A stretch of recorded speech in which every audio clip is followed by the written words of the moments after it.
Welcome to this VLSI technology lecture. In the last lecture, we have seen the various steps involved in the NMOS fabrication using the metal gate process. So in the last lecture, we have already seen while fabricating an NMOS transistor, we have to go through a various processes in which we have already seen there will be a use of piranha etching for etching of the our photoresist layer, and then we have already seen that this piranha etching could be used multiple times. Okay, for example, we have seen that after doing the piranha etching, we have to perform the diffusion process. Fine, so that we have already seen, and then again we have to do the patterning process, in which again we have to go for the etching or removal of the our photoresist layer while depositing the metal contacts. So we have seen that these steps are actually used multiple times while making a NMOS transistor. So basically what we have to remember in this particular thing is that because our wafer, while fabricating a NMOS transistor or any other transistor, it is subjected number of times to a different chemicals or chemical solutions. Fine. So one thing which is very important here to understand is that these chemicals that we are using while making an IC, okay, generally these chemicals are different from the laboratory grade chemicals. Okay, the chemicals that we are using in the case of IC fabrication is called as the electronic grade chemicals, and they are ultra pure. Okay, in terms of purity we talk about, then it must have ultra pure quality, okay, as compared to your laboratory grade chemicals. The laboratory grade chemicals do have a large number of impurities. So in case of electronic grade chemicals, the amount of impurities will be much lesser than as compared to your laboratory grade chemicals. So that we have to keep in mind, and this is also to be noted that this electronic grade chemicals that we are using while IC fabrications, these are ultra pure, and therefore it is having a very high cost as compared to your laboratory grade chemicals. Now we have to look at because of these chemical processings. Okay, we have already seen that we are manufacturing the wafers from the ingot. We have to get the wafers from the ingot while following the different processing steps like shaping, sawing, cutting, okay, grinding, processing. Then we have to go for the mechanical lapping. Then again we have to go for the mechanical lapping process, okay, chemical etching process. So many processes by which our wafers are actually going through. So normally when we are fabricating a wafer, so while fabricating a wafer, it may or may not be done in a clean room. Okay, first of all, you need to understand that it can be manufactured in a very common room. Okay, while manufacturing a particular wafers, or it may also be fabricated in a particular clean room. So what is clean room, I will be discussing subsequently in the next slide. So either it can be made in a clean room or it cannot be in a clean room. It can be a very common room. So while fabricating a wafer, and when we are moving from wafer to a particular device, when we want to make a particular device onto a particular wafer, then this device fabrication must be done in a clean room. Okay, that is a particular thing that we have to keep in mind. It cannot be done in an ordinary room, because in the ordinary room we are having a large number of contaminants. Right? So because of large number of contaminants and dust particles, this is going to affect our devices, because if these impurities get into this particular wafers, and ultimately it will be available in the device, then it will be acting like an impurity. Obviously it is an impurity, it is undesired impurity, and therefore it will be going to affect the device performances. So that we have to keep in mind. Fine. So basically what we can understand, while fabricating a particular wafer from the ingot, and then from wafer to device fabrication, there are so many things that may contaminate our wafers. So that we have to take into account in this particular discussion. So basically in this particular lecture, we are going to discuss about how this wafers are actually getting contaminated at different stages, and then how this contamination can be removed. So that we have to look at. So let's begin the discussion. So what we are saying that basically our wafers can get contaminated due to these into this basically 8 categories you can see. Okay, the first one is like when we are having a particular wafer, it can be contaminated due to airborne bacteria which is available in the surrounding environments. Then grease and wax which are coming from the cutting oils and physical handling of the wafers. Then abrasive particulates, okay, usually silicon carbide or alumina or diamond dust from the grinding and sewing operations, and a variety of plasticizers, okay, from the containers and the wrappings. So these are the first four different type of contaminants that may be available before we are doing any processing. Fine. So we are not we are not started yet manufacturing any devices. So NMOS fabrication is not yet started. These all first four is actually related to our fabrication of the wafers from the ingot, and during this fabrication and even after the fabrication, due to handling, it can get contaminated. Okay, so these are the four different reasons, different sources, and these are the different contaminants that may be available onto our wafer surfaces. So that has to be removed. So whenever we are going to fabricate any device like NMOS fabrication, if we want to do, so before starting this particular fabrication steps, the very first step is should be that it should be cleaned properly so that these all contaminants should be removed. It should not be present onto the wafers. Okay. So how it can be removed? We have to follow a particular steps like rinsing in a hot organic solvent, and that hot organic solvent is our trichloroethane or xylene, okay, accompanied by a mechanical scrubbing, ultrasonic agitation, and compressed gas jet. So this step first we have to follow. So all the wafers before starting any manufacturing steps of any particular device, first of all wafers has to be cleaned by following these particular steps. Okay, so after doing this particular process, we can get the pure wafer. So once we can get the pure wafer and we can remove the first four impurities. Now, while fabricating the device, as we have already seen the various steps, if you recall, these particular various steps are actually going through a various means fabrication of any devices are actually going through various steps. Okay, so in which what we are doing the etching process. By etching process, we do remove the SiO2 layer. Then we are also doing we are spreading the photoresist layer onto the particular surface of the silicon. Okay, and then we have to etch out those particular our photoresist layer. So what we are doing is we are doing certain chemical processing, some chemical layers we are actually developing onto a particular wafer, and then we are trying to remove it by using a particular chemical solutions. Okay, so basically those chemicals which are actually used for removing these particular layers, either it is SiO2 layer you can say, or it is our photoresist layers. So photoresist is nothing but any organic compound. Okay, it will be an organic compound. So these are again ultra pure electronic grade chemicals, but still it does have a certain, it does contain a certain amount of impurities, and because of that this all impurities will be may be available onto the surface of our wafers, and those impurities has to be removed. Okay, those impurities has to be removed, so to be removed repeatedly. If we are not removing it, then these impurities may get trapped into the device, and later on it is going to affect the performance of the device. So that we have to keep in mind.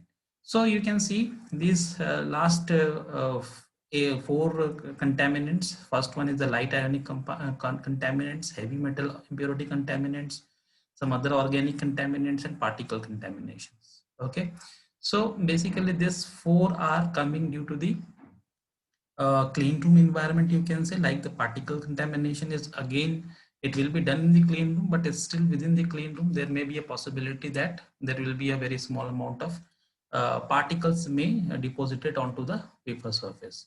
So due to the environment, okay, process equipment, ambient gases, chemicals, and DI waters. What is DI water? It is a deionized water. Okay, I will tell you what is this DI waters. Okay, so because of this, there may be certain particle contamination, okay, onto the wafers. And you remember that this last four are actually coming during the fabricating the devices. The first four I have already explained that it is coming before fabricating the devices, okay, and therefore we have to usually we have to first clean the wafers and then we have to start fabricating the devices. Fine.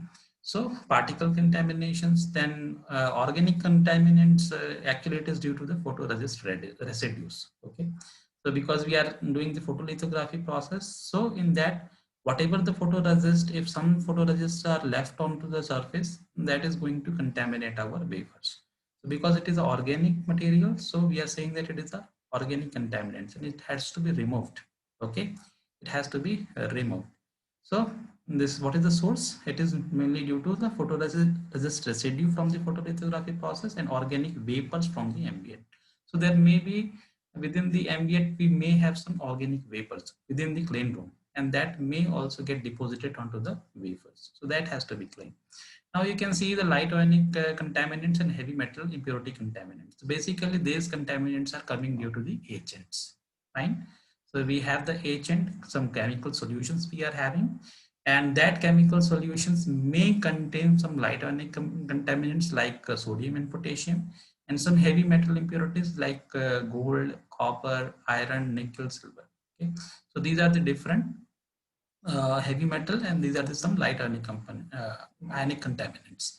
Apart from the sodium and potassium, we do also have like aluminum, magnesium as our contaminants. Fine. So that we have to remember, whatever the chemicals we are using, that chemical or improper cleaning. Okay, because we are writing here like due to the improper cleaning and aging process. Okay, these ions adhere to the surface by physical adsorption or by chemisorption, right? So actually, basically what happens, because of the chemicals that we are going to use for removal of a certain layer or aging process is going to uh, uh, incorporate certain amount of impurities, because though it is electronic grade chemicals, but it is not 100% pure. Okay, it is not 100% pure. It does contain certain amount of impurities that we have to keep in mind, and these impurities has to be removed. So basically, to clean a wafer, okay, there are three different tires that we are actually using for wafer cleaning. So first of all, this wafers should be handled within the clean room, so that if the environment is clean, we can reduce the number of contaminants. Okay, so first of all, it should be done within the clean room, and after that, after the clean room, we need to follow cleaning technology. Okay, wafer cleaning technology we have to follow to further clean the wafers, because while the processing, these all four contaminants are actually coming during the processing, okay, during the NMOS fabrication steps, okay, and it is unavoidable. So that's why we have to have clean it. So we have to follow the cleaning technology, wafer cleaning technology. And the third one is called as the gathering. But in your syllabus, it is basically your wafer cleaning technology is mentioned. Okay, so in this particular lecture, we are going to focus on wafer cleaning technology. Fine. So let's begin the discussion with the clean room first. So in the wafer cleaning technology, what we want. So basically, what we want, our requirement is that the wafer should be ultra pure. Okay, and it should be contaminant free. There should be no contaminant on the wafer, so that the device will. Okay. So what we are doing is, for making any devices, the wafer is processed within the clean room facility. What does it mean by the clean room? Okay, so basically, what does it mean by the clean room? Like we are having a various standard of the clean room, like class 1000, class 100, class 10, class 1. These are the different standard of the clean room. So what does it mean by the class 100 or class 10 clean room? So it means that if any class, let us say we are talking about class X. So what is the class X? Means that in each cubic foot of air, okay, if we are taking this much of volume of the air, there are less than X total particles which are greater than 0.5 micrometer in size. So this is the basic standard meaning of class X. Okay, similarly, if you talk about the class 10, so what does it mean that in each cubic foot of air, there will be less than 10 total particles which are greater than zero point 0.5 micrometer in size. It is very small amount of particles will be available. Okay, will be available. So you can typically compare this. If we are talking about class 100, class 1000, class 10, you have to think about, if we talk about a normal office, okay, which are not having any filtering operation of the airs. Generally in the class like clean room facility, we do have to circulate the clean air. We have a large number of filters that will be going to filter out the airs, and then it will remove the particles, fine. But in the generally, if you talk about a normal offices, it is having you can say that it is having a class 1 lakh, it is class 1 lakh standard. Okay, so it means that it is class 1 lakh, means it is having 1 lakh particle. Okay, it is having almost 1 lakh particle. If you take the volume of the air equals to 1 cubic foot. Okay, if you take the volume of the air like 1 cubic foot, then it will contain 1 lakh particles, okay, which is having the size greater than zero point 0.5 micrometer in size. Okay, so now you can compare that. If class 10 and class 100 we are having, then it is purifying the air, fine. So that's why we need to have this particular clean room facility. So now, whenever we talk about the clean room facility, when we are cleaning the room, fine. So when we are cleaning the air which is circulating within the our laboratories, okay. So then the air will be purified, and then this particles will be removed. Okay, most of the particles will be removed. So one more thing which is also means a source of a particle, that our humans. Okay, because anyhow humans have to enter to this particular rooms, and then they have to work with the different equipments. They have to interact with the different equipments, so that this particular humans or the staffs who are working within this clean room facility, they are also a source of particle. They can also emit a larger amount of particle while they are speaking, or even on from their body, because their body, when they are traveling from the outside, their body clothes or their skins or their hair are actually containing a large amount of particles. Whenever you enter with this type of body, then obviously you are going to emit a large number of particles, and ultimately your clean room facility will be means not maintain its purity, fine. So what we have to do is we have to have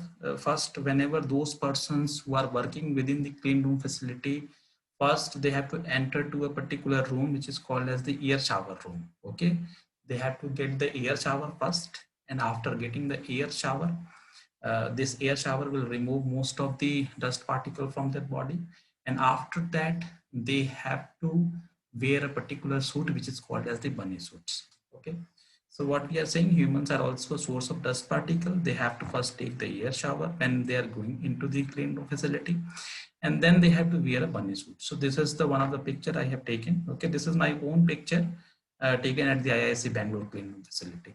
Okay, so this type of suit everyone have to be wear, so that this human cannot means contaminate the clean room facility. So this is a brief introduction about the clean room facility. Now, once everything like Wafer is within the clean room facility, now we have to go for the uh, see what are the different ways that we can clean the different type of contaminant. So as I have already explained, while fabricating the NMOS transistor, we are having a different type of contaminants. Okay, so these contaminants are actually classified into four categories, like particle contamination, organic contamination, metal.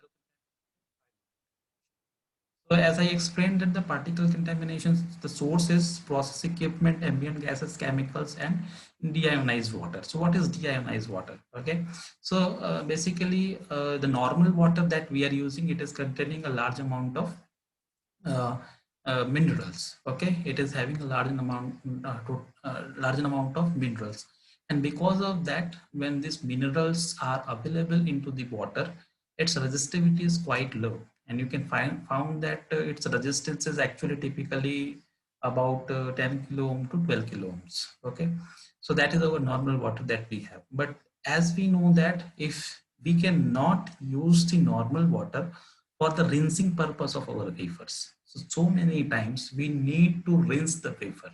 Okay, so while rinsing the wafer we cannot use the normal water because it is having a large amount of minerals. Okay, so if it is having a large amount of minerals, then obviously this water is not going to clean it, but rather it is going to uh, contaminate it. Fine. So in the deionized water, these minerals is going to be removed. Fine, this minerals has to be removed. So when this deionized water, when this minerals will be removed, its resistance will go up to 12 mega ohm to 18 mega ohms. Okay, so that will be the range of resistance that this DI water contains, and it is having a very less amount of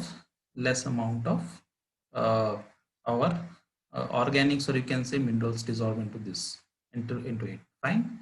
So that is our DI waters. So basically these are the sources, and because of these sources it is going to yield reduction in the gate oxide. It is going to affect the device performances. And what are the effects? It is having a yield reduction in the gate oxide, low oxide breakdown, metal bridgings. These are the different uh, different effect onto the devices.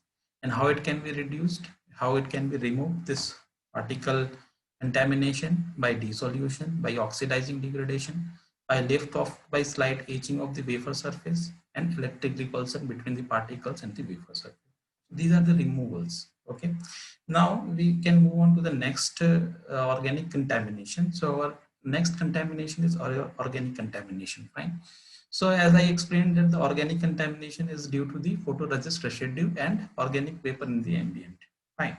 So we know that when we have this particular contamination, okay, then this contamination is actually what happens is, when we have this type of contamination, first of all, as we already seen that uh, to remove this type of photoresist residue, what we are doing is we are following the piranha edge.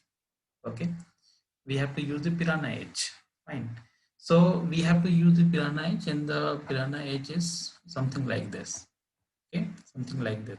So we have already seen that the piranha edge is having H2SO4 plus H2O2, and this solution, this is the mixing of these two uh, acids. Fine. And then it has to be mixed in this particular ratio, 3:1 to 4:1. Fine.